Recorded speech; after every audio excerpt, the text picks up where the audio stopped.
Welcome to another episode of Tutorials with Ike. Today we are going to be looking at the Business Communication Past Questions 2024. So it's just last year, and this might be the first time you guys are watching this channel because Business Communication is a course you're going to be taking in level 100 first semester at UPSA. So it's most likely that almost everyone watching this video is a fresher unless you are researching the course. Now the paper is divided into three sections. You have section A, section B, and section C. So for section A, you have 50 questions. So you're supposed to answer all of them. Then for section B, you have 15 questions. Yes, those are short answers. And for section C, you have 3 questions. You are supposed to choose 2 out of the 3 from the section C. So that's the structure of the paper. So we are going to begin with section A, and as I said, section A contains 50 questions. So whilst we are answering them, I'm going to be explaining key points that are going to help you in the examination as well. So let's start with question 1 for section A.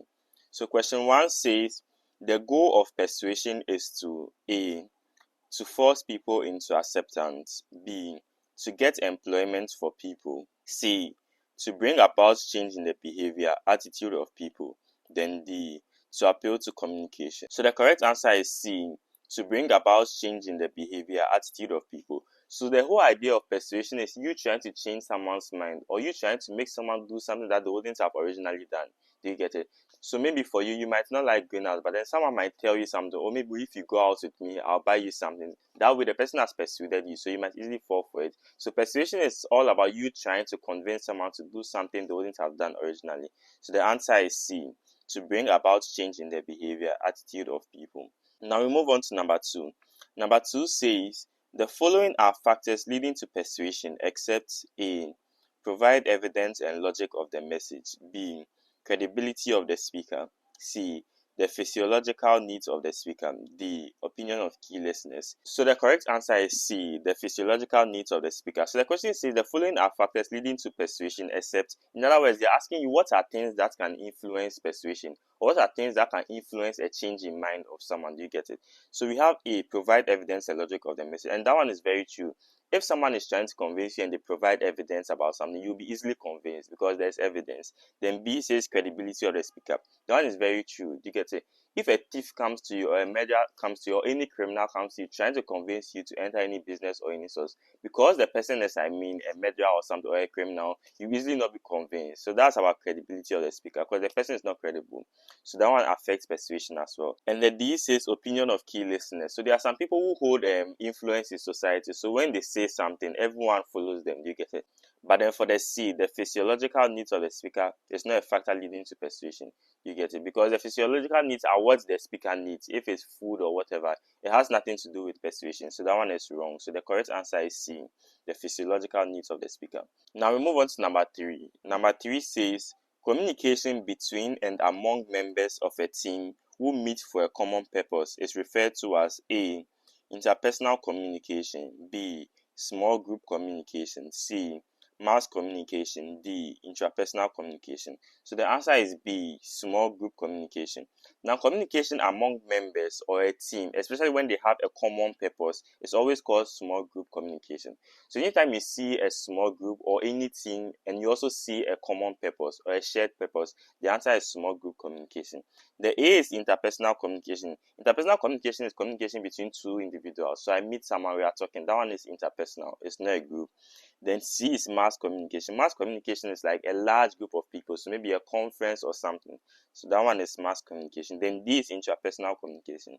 Intrapersonal communication is you talking to yourself. You get it? So the answer is B, small group communication. Now let's move on to number 4.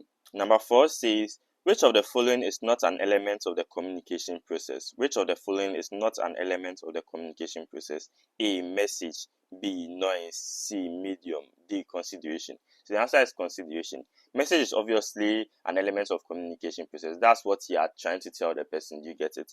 Then D is noise. Noise is anything that distorts the message. So it's obviously part of the communication process. Then the C is medium. Medium is like the channel in which the message is transmitted. So that one is also an element of the communication process. But consideration has nothing to do with communication. So that one is out. So the answer is D, consideration. Now we move on to number 5.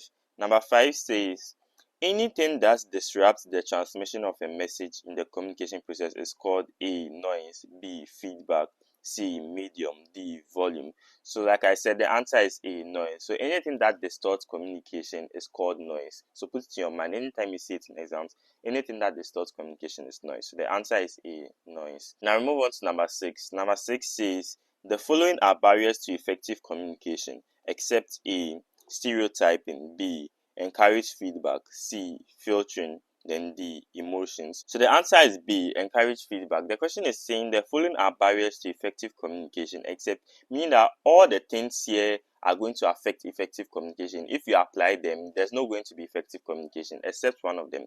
So we have A, stereotyping. Stereotyping is like you assuming things without proper evidence. So you are just assuming things based on what you think. Maybe if it's like an ethnic group, you just generalize it that, oh, maybe all guys are like this. You get it? So that's stereotyping. And it's obviously going to affect effective communication, because if someone is saying something, you've already put to your mind that guys are like this. So no matter what the person is saying, you're not going to listen. You get it? Then the C is filtering. Filtering is like you deciding to pick whatever message you want whilst leaving the others. Do you get it? So that one's obviously going to affect effective communication. Then the D is emotions. So emotions is like you trying to use your personal sentiment to distort the message. So maybe you're already angry or something, and someone is trying to correct you on something you're doing, but because you're already angry, you might easily not take the correction. You get it? Because you're angry. So that's emotion. So the correct answer here is encourage feedback. Do you get it? Feedback does not distort effective communication, or it's not a barrier, but it rather enhances effective communication. You get it?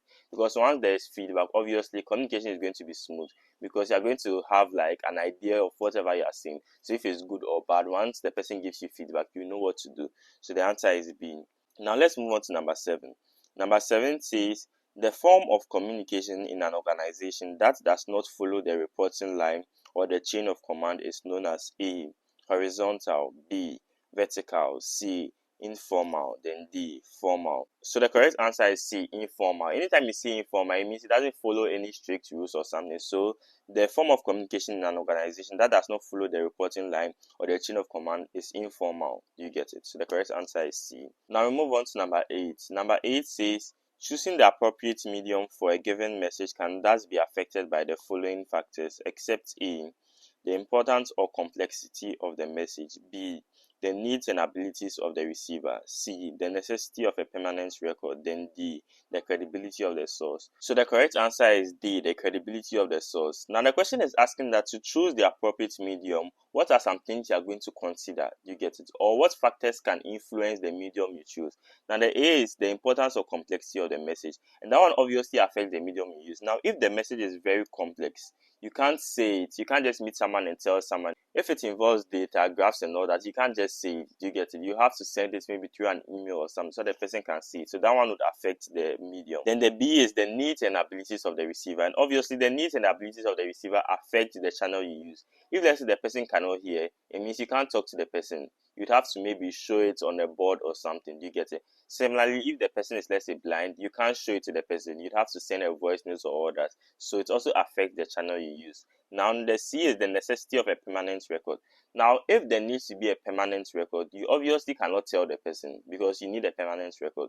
You have to send it maybe through an email. It has to be in a document form or something. Something that can be there. You get it. Then the D is the credibility of the source. Now, in choosing the appropriate medium, the credibility of the source doesn't really do anything. Do you get it? Because whether the source is credible or not, you can use any means to transmit it. So the correct answer is the credibility of the source. Yes, so that's for number 8. Now we move on to number 9. Number 9 says, dash is the written record of the meeting approved by those present. Dash is the written record of the meeting approved by those present.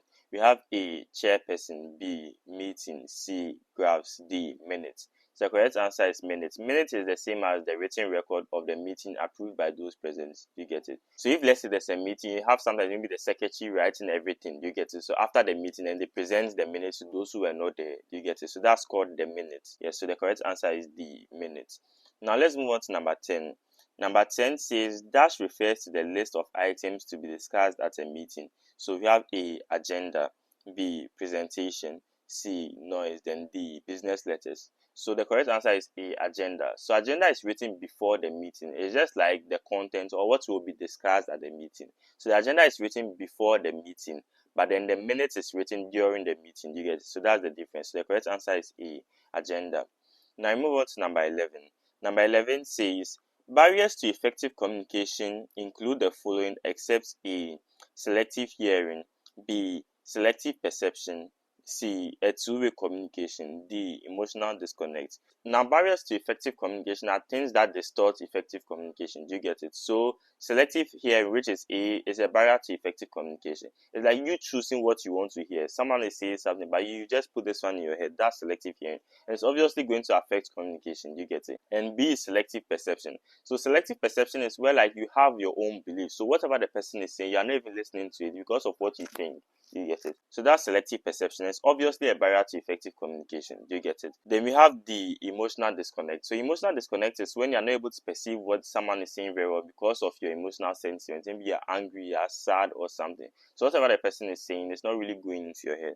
So that's for emotional disconnect, and it's obviously a barrier to effective communication. So the only thing that is not a barrier to effective communication here is C, a two-way communication. So a two-way communication is just like you talking to someone, you talk, then the person responds. So that one's obviously not a barrier. So the answer is C, a two-way communication. Now I move on to number 12. Number 12 says the purpose of writing a business letter is A, to inform, B, to persuade, C, to build relationships, D, all of the above. So the correct answer is D, all of the above, because a business letter is written to inform, to persuade, and to build relationships as well. Do you get it? So the answer is D, all of the above. Now I move on to number 13. Number 13 says verbal communication can be divided into A, oral and face-to-face communication, B, written and oral communication, C, verbal and oral communication, D, formal and informal communication. So the answer is B, written and oral communication. So verbal communication is communication that includes words. Do you get it? So it's either you say it or you write it. If you write it, it's called written communication. If you say it, it's called oral communication. So the answer is B, written and oral communication. Now I move on to number 14. Number 14 says, which approach to writing a business letter is usually used for positive messages and good news? A, indirect approach. B, direct approach, C, formal approach, and D, informal approach. So the correct answer is B, direct approach. So we use the direct approach when there is a positive message involved or it's a good message. Do you get it? But if let's say someone has died or there's any bad news or something, we use the indirect approach. So then you don't go straight to the point. You talk plenty before you go straight to the point. You get it? So that it doesn't scare the person. So the correct answer is B, direct approach, when the letter involves positive messages. So B. Now move on to number 15. Number 15 says the signs and codes that are exchanged in the process of communication is referred to as A, symbols, B, message, C, medium, D, response. So the answer is message.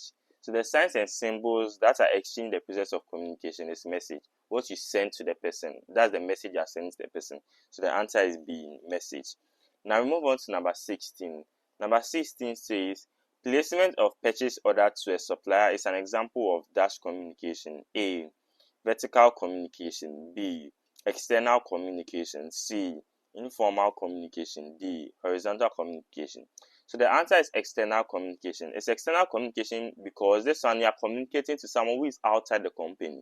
The supplier is not part of the company. You get it? The question says placement of purchase order to a supplier is an example. So anytime you are communicating to someone who is not in the company but outside the company, we say it is external communication. So that's B.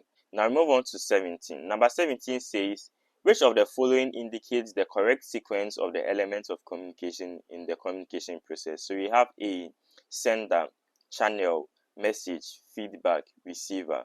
Then B, sender, message, channel, receiver, feedback. Then C, sender, message, channel, feedback, receiver. Then D, sender, channel, message, receiver, feedback. So the correct answer is B. So you have the sender first, whoever is sending the message, then the message, which is the actual message he wants to send, then the channel, how he sends it. Do you get it? So if it's through the phone, through writing and all that, that's the channel or the medium. Then we have receiver, the person who would receive it. Do you get it? Then we have feedback, what the person has to say about it. The correct answer is B, the sender, message, channel, receiver, and feedback. So that's B. Now I move on to number 18. Number 18 says, it is best to use oral communication in the following situations except when A, you need no permanent record. B, you want instantaneous or immediate feedback. C, it can be stored and later retrieved for reference. Then D, you want to encourage interactions to avoid misinterpretations and confusion. So the correct answer is C, it can be stored and later retrieved for reference. Now the question is saying it's best to use oral communication in the following situations except now A, you need no permanent record, and it's true. You can use oral communication where you don't need any permanent record, because that one when you say it, that's all. You can't record it or anything. So you can use it when you need no permanent record. So that's A. Now B, you want instantaneous or immediate feedback, and that's true. If you want a very fast feedback, you have to just use oral communication. Once I tell the person can reply. But if it's an email or something, it will take a longer time. You get it? Then D, you want to encourage interactions to avoid misinterpretations and confusion. And that's true.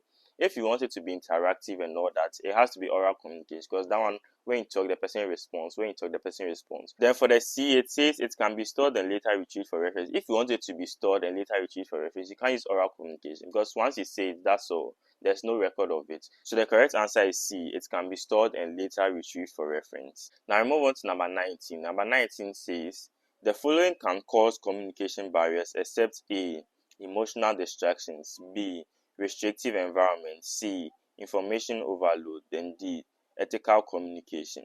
So the correct answer is ethical communication. Now all of them can cause communication barriers. For example, A, emotional distractions. If you are distracted by your emotions, anger and all that, will obviously cause communication barriers. So that's for A. Then B, restrictive environment. If the environment is not enabling, it will obviously cause communication barriers. That's for B. Then C, information overload. If the person tells you too much information, you might not be able to process everything.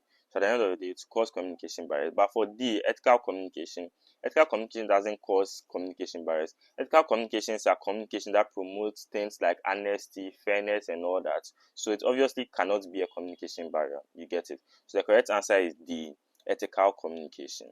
Now I move on to number 20.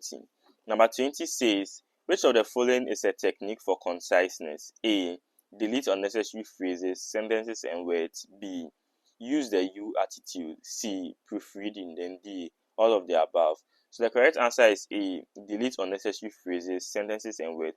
So if something is concise, it means you are trying to put only the necessary information there. So you remove any other unnecessary information. That means it's concise. So the correct answer is A, delete unnecessary phrases, sentences, and words. So that's for number 20. Now we move on to number 21. Number 21 says, what is an important aspect to consider when determining the presentation format and structure? A, personal preference. B, time constraints. C, complexity of the topic. D, number of audience members. So the correct answer is C, complexity of the topic. So the question is saying, what's an important aspect to consider when determining the presentation format and structure? Now, if the topic is very complex, you might have to use graphs, charts, and all that. But if it's not too complex, you might have to just use words, maybe in bullets and all that. So the correct answer is C, complexity of the topic. Now I move on to number 22. Number 22 says, why is the appeal of visual presentation important? A, it ensures that the audience understands the content. B, it keeps the audience engaged and interested. C, it prevents the presenter from making unnecessary mistakes. D, it increases the length of the presentation. So the answer is B, it keeps the audience engaged and interested. So visual presentations are like slides, graphs, charts, and all that. And obviously, once it's involved, if a lecturer is teaching and he adds slides and all that, it makes you more engaged or more interested as compared to if there were no slides. So the answer is B, it keeps the audience engaged and interested. Now I move on to number 23. Number 23 says, the principle of conciseness emphasizes the importance of brevity in communication. How would you apply this principle when delivering a presentation to senior executives? Select the most effective approach from the following options. So the question is just asking, if you want to be brief or if you want to be concise, which of them would be the best method among all the four here? So the A says, use bullet points to highlight key information and minimize text.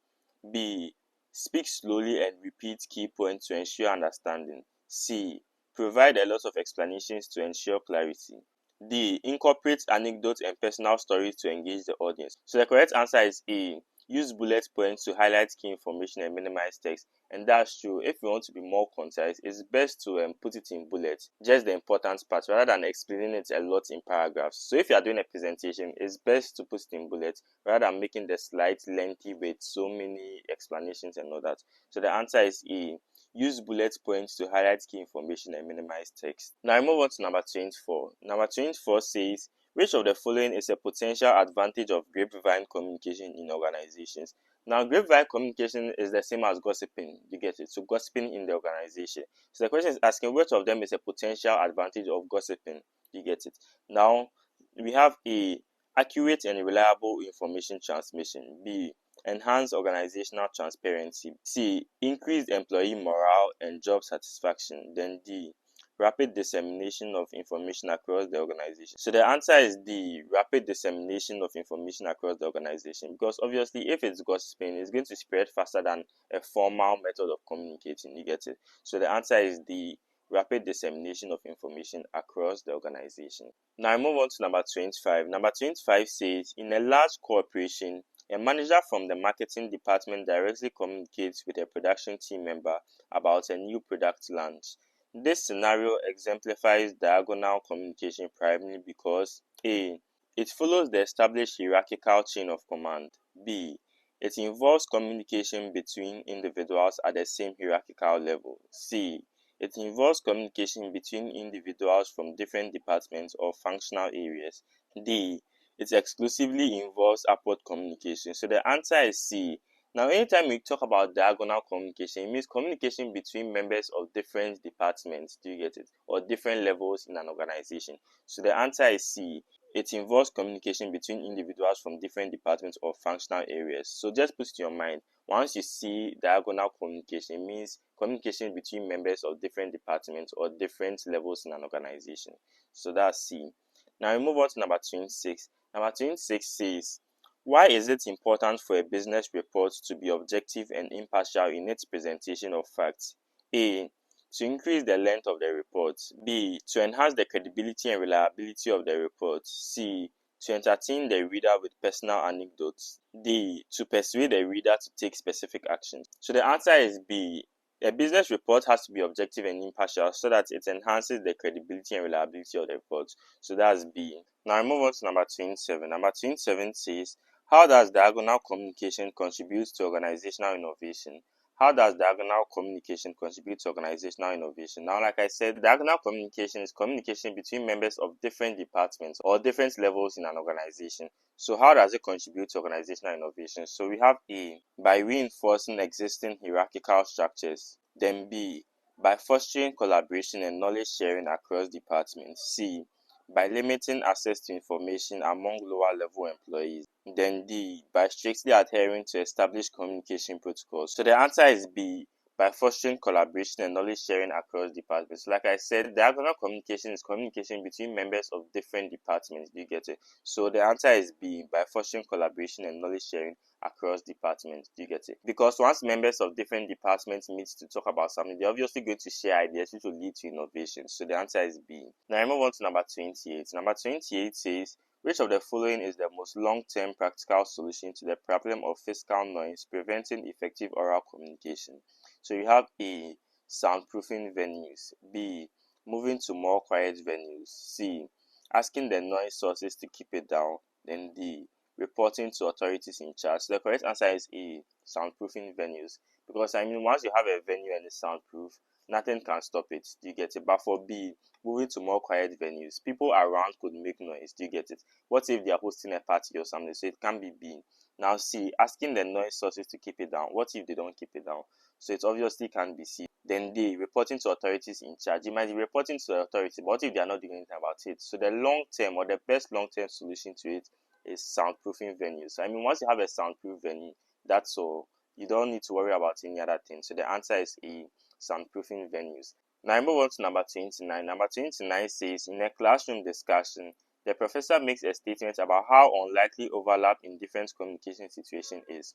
Reflect on the statement given by the professor.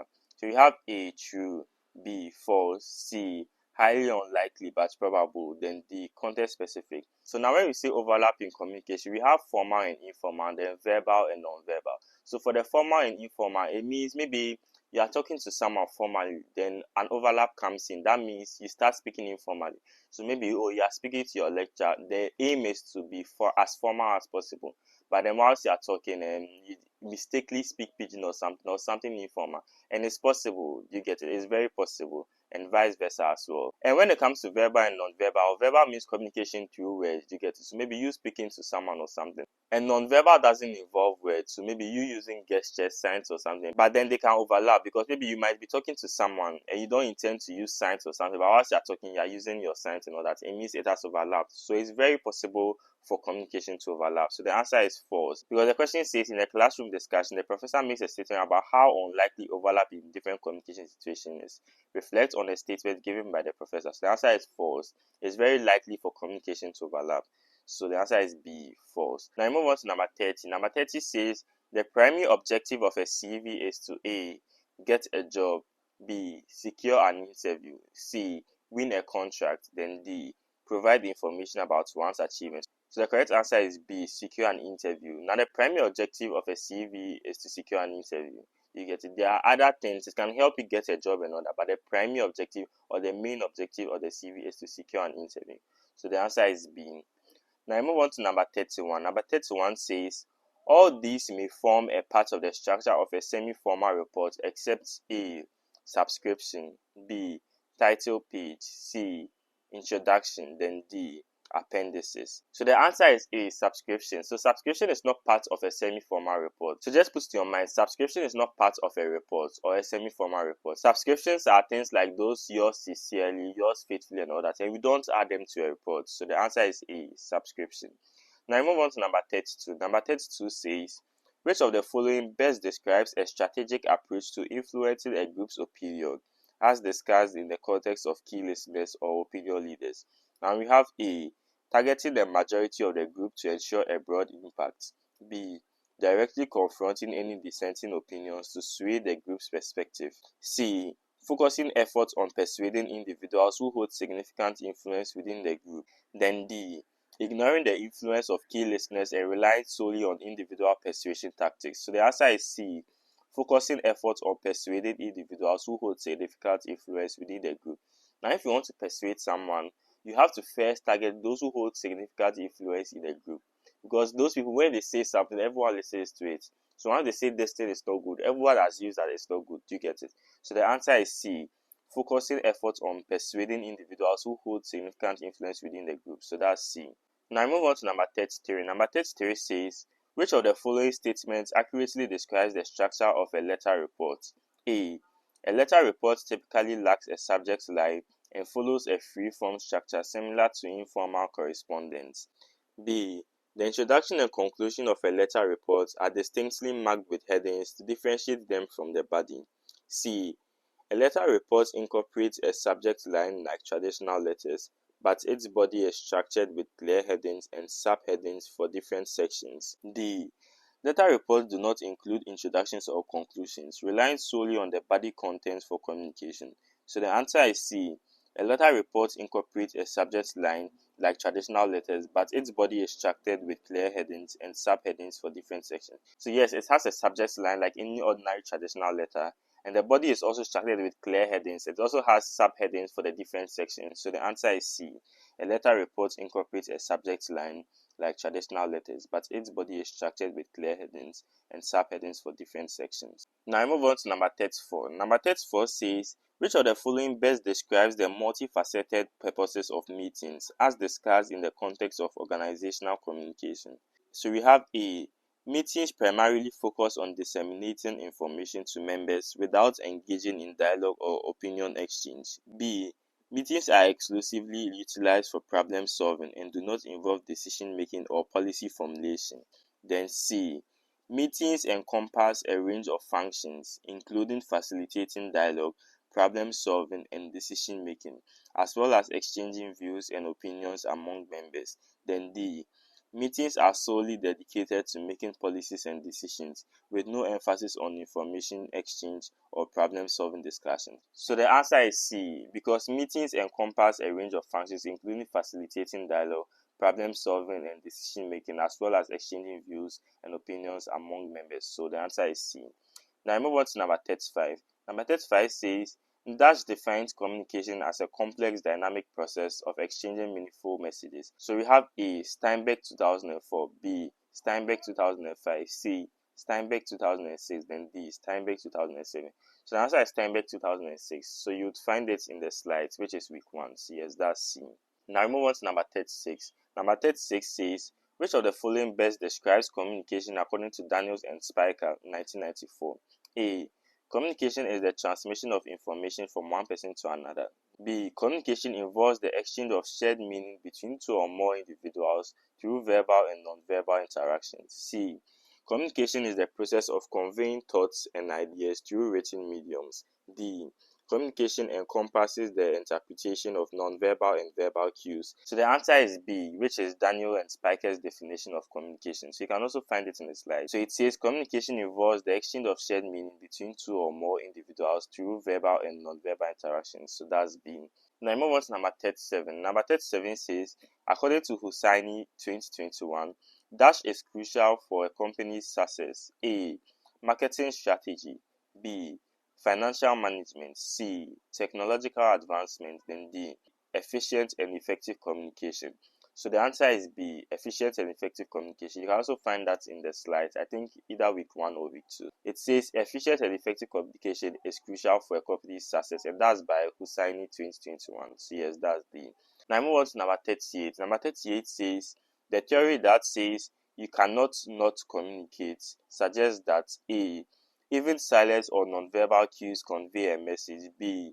Individuals can choose to remain silent in all situations. C. Communication is always intentional and planned. D. Communication only occurs through verbal means. So the answer is A. Even silence or non-verbal cues convey a message. So you cannot not communicate. That means even if you decide not to speak, your silence means something. Maybe you're angry or something. So the answer is A. Even silence or non-verbal cues convey a message. Now I move on to number 39. Number 39 says, interpersonal and intrapersonal communication can best be described as A. Interpersonal communication involves communication within an individual, while intrapersonal communication involves communication between two or more individuals. Then B. Intrapersonal communication involves communication between two or more individuals, while intrapersonal communication involves communication within an individual. Then C. Interpersonal communication refers to communication in formal settings, while intrapersonal communication refers to communication in informal settings. Then D. Interpersonal communication refers to communication with superiors, while intrapersonal communication refers to communication with subordinates. So the answer is B. Interpersonal communication refers to communication between two or more individuals, while intrapersonal communication refers to communication within an individual. So that's B. Now I move on to number 40. Number 40 says, select the correct sequence of the communication process. A. Encoding, decoding, feedback, receiver. B. Receiver, encoding, channel, feedback. Then C. Feedback, noise, channel, encoder. Then D. Sender, channel, receiver, decoding. So the answer is D. So it starts with the sender, whoever is sending the information, then the channel, however he sends it, that's the medium, whether through radio or whatever. Then the receiver receives the message through the channel, then he decodes it. Decoding is like you trying to understand it or you processing the information. So the answer is D. Sender, channel, receiver, then decoding. Now I move on to number 41. Number 41 says, the elements of communication that involves the physical or electronic means used to transmit the messages. A. Channel. B. Feedback. C. Receiver. D. Encoder. So the answer is channel. So channel is the means in which you send the information, whether physical or electronic. So that's a channel. Now I move on to number 42. Number 42 says, in a formal oral communication setting, such as a business presentation, which of the following is most likely to be emphasized? A. Personal anecdotes and informal language. B. Use of slangs and colloquial expressions. C. Professionalism, clarity, and structured content. Then D. Humor and light-hearted banter. So the answer is C. Professionalism, clarity, and structured content, because obviously in a business presentation it's something formal. So the answer will be professionalism, clarity, and structured content. It can't be the use of slangs and all that. So the answer is C. Now I move on to number 43. Number 43 says, which of the following scenarios best exemplifies informal oral communication? A. A board meeting where participants strictly adhere to an agenda. B. A casual conversation between co-workers during a lunch break. C. A diplomatic negotiation between two countries' representatives. Then D. A formal presentation delivered by a company executive to investors. So the answer is B, because the question says which of the following scenarios best exemplifies informal oral communication, meaning it's not formal and it's also done through words. So the answer is B. A casual conversation between co-workers during a lunch break. It can't be A, because A says a board meeting where participants strictly adhere to an agenda. That one is formal, so it can't be A. Then C says a diplomatic negotiation between two countries' representatives. That one is also formal because it's a diplomatic negotiation. Now this is a formal presentation delivered by a company executive. So that one is also formal. So the only correct answer here is B, a casual conversation between co-workers during a lunch break. Now I move on to number 44. Number 44 says the verbal behavior that primarily relates to the frequency of sound waves and their perceived loudness or softness in an oral communication is called A, pitch, B, tone, C, volume, D, inflection. So the answer is C, volume. So volume has to do with the loudness or softness in an oral communication. So that's C, volume. Now I move on to number 45. Number 45 says the nonverbal communication that refers to the emotional quality or attitude conveyed through the modulation of voice is known as A, volume, B, pitch, C, tempo, D, tone. So the answer is D, tone. Now anytime you see modulation of voice, just put in your mind that is the tone. You get it. You modulate your voice to change the tone of your voice. So the answer is D, tone. Then move on to number 46. Number 46 says dash is the gesture that is commonly interpreted as a sign of greeting or affirmation. So we have A, nodding the head, B, shaking the head, C, covering the mouth, D, rubbing the eyes. So the correct answer is A, nodding the head. So now when someone nods the head, it's assumed that the person agrees with what you are saying or the person is greeting you. You get it. So that's A, nodding the head. Now I move on to number 47. Number 47 says, what does conciseness aspect of communication refer to? A, ensuring the message is easily understood by the audience. B, ensuring the message is structured logically. C, ensuring the message is brief and to the point. Then D, ensuring the message is free from errors. So the answer is C, ensuring the message is brief to the point. Anytime you say something is concise, it means it's straight to the point. So just put to your mind, anytime you see concise, it's brief and straight to the point. So that's C. Now I move on to number 48. Number 48 says, one of the following is an example of completeness in communication. A, providing only the necessary information. B, leaving out crucial details. C, including all relevant information. Then D, using complex language to convey the message. So the answer is C, including all relevant information. So anytime you see completeness, it means everything that is relevant in the information is added to it. Do you get it? So that's C, including all relevant information. So we move on to number 49. Number 49 says, dash best defines adaptation as a principle of communication. A, the ability to convey message in multiple languages simultaneously.